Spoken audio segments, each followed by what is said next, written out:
Consider the irony. A colossal empire, stretching further than any man could reasonably grasp, bent on expanding its borders just a little bit more. The great king, whose ego was as boundless as his domain, saw a tiny collection of quarrelsome city-states as little more than an amusing inconvenience, a minor acquisition to complete his grand tapestry of absolute rule. An envoy arrives from the god King Xerxes. He doesn't ask for much, just earth and water. Your entire existence surrendered in a handful of dirt. But you are Spartans. Your kings don't negotiate, they make theatrical gestures. So you offer him a well, a deep, dark hole.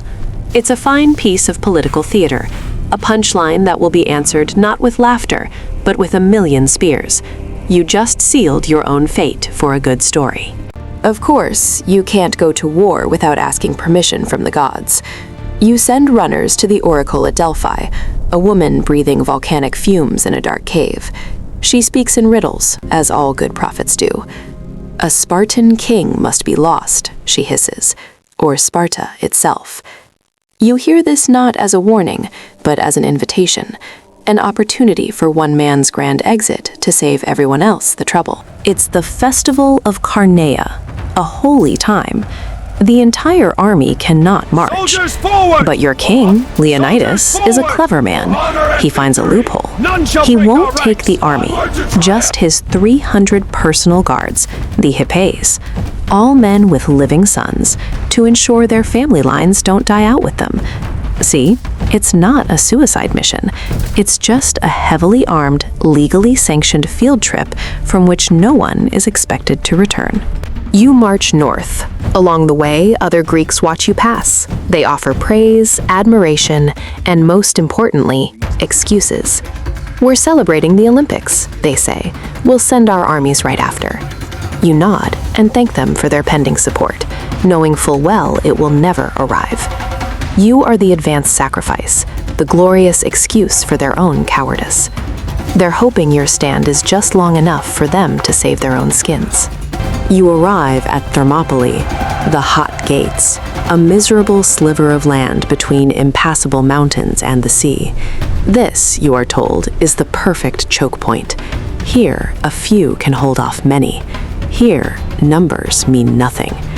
You look at the narrow pass, then think of the endless horde coming your way.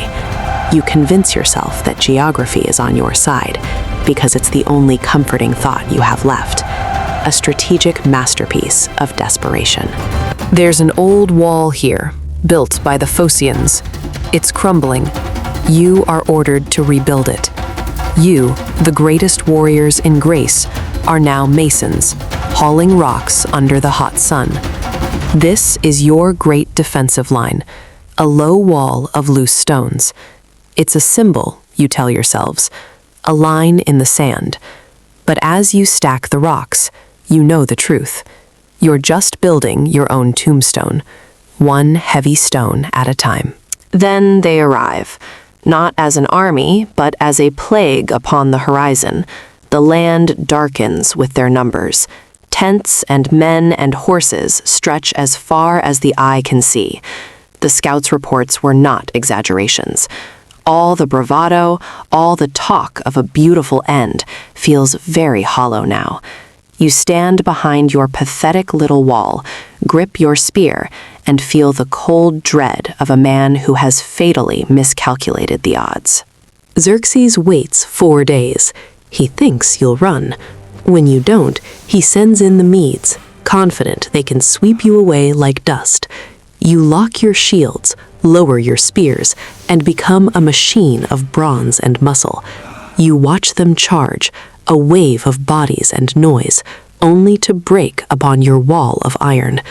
The first collision is a shock. For a moment, you feel invincible, the first lie of any real fight. Annoyed, Xerxes sends in his best, the Immortals, his personal 10,000-strong shock troops. They are supposed to be the finest fighters in the world. They march over the still forms of their comrades, expecting to succeed where others failed. They do not. They, too, fall against your spears. Their fancy armor and fearsome reputation mean nothing in this narrow corridor of chaos. They discover, much to their surprise, that they are quite mortal after all. Days blur into a single continuous nightmare of exertion and impact. The ground grows slick with rust-colored splatters. The air is thick with dust and the clang of metal. You rotate from the front line, your muscles screaming, your shield heavy as a boulder. You see the faces of your comrades, grim and exhausted. You see the stillness of those who can no longer stand. This is the real price of your king's ambition. This is glory, up close. Your brilliant strategy had one flaw. It relied on the land being loyal. But land doesn't have loyalties. People do, and their loyalty is cheap. A local man, Ephialtes, a misshapen creature craving a reward, goes to Xerxes. He tells the king of a secret goat path, a way around your glorious choke point. For a bag of gold, he sells you out. He sells out all of Greece. Never trust geography when human greed is on the map. A runner arrives, breathless. The Phocian guards you posted on the path were surprised, and they fled. The Persians are coming. They are behind you. The trap is sprung.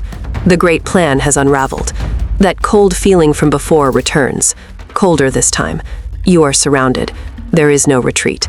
The sea is on one side, mountains on the other, and the end of your journey is in every other direction. Leonidas gives his final order. He dismisses the allied Greeks. Their fight is for another day. But you, the Spartans, you stay. The Thespians, to their eternal credit, volunteer to stay with you. The Thebans are forced to remain as hostages. This is no longer about strategy. This is about marketing. Your king needs a heroic end to inspire the rest of Greece. You are not soldiers anymore. You are the final, bloody paragraph in his biography. There's no point in holding the wall now. You advance into the wider part of the pass to meet them. A final, magnificent, pointless charge. You know this is the end. There is no hope of survival, no thought of retreat. It is a strange sort of freedom. All that is left is to take as many of them with you as you can. A final, furious display of defiance before the light goes out for good. This is not a battle. It is a whirlwind of chaos. Your spear shatters. You draw your short sword. You are no longer a soldier in a phalanx.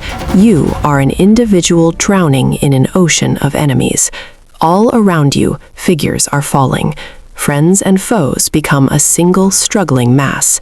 The air is so thick with dust, you can barely see. This is the brutal truth of war, stripped of all its poetry. Through the swirling chaos, you see him, Leonidas, your king. He fights like a demon, but he is just one man. A wave of Persians engulfs him. You see his crested helmet go down. The centerpiece of your glorious stand, the man who led you here, is now just another still form on the ground. The prophecy is fulfilled. His end was supposed to save Sparta. Right now, it feels like it just doomed you. A new, primal objective takes hold. Get the king's body. The Persians want it as a trophy, and you'll be damned if you let them have it. You surge forward, a desperate, mad push to retrieve the still form of your leader. It is the most pointless objective in a battle that was already pointless.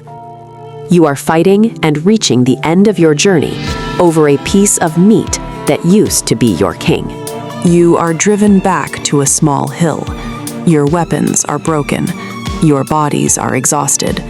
The Persians, tired of this game, stand back. Their archers draw their bows. You hear a sound like a billion angry hornets, and then the sky goes black. You raise what's left of your shield, or maybe just your arm, as the arrows rain down. This is how it ends, not with a sword in hand that has a pincushion for a distant army. Silence. The dust settles. The arrow storm is over. There is only stillness on the hill.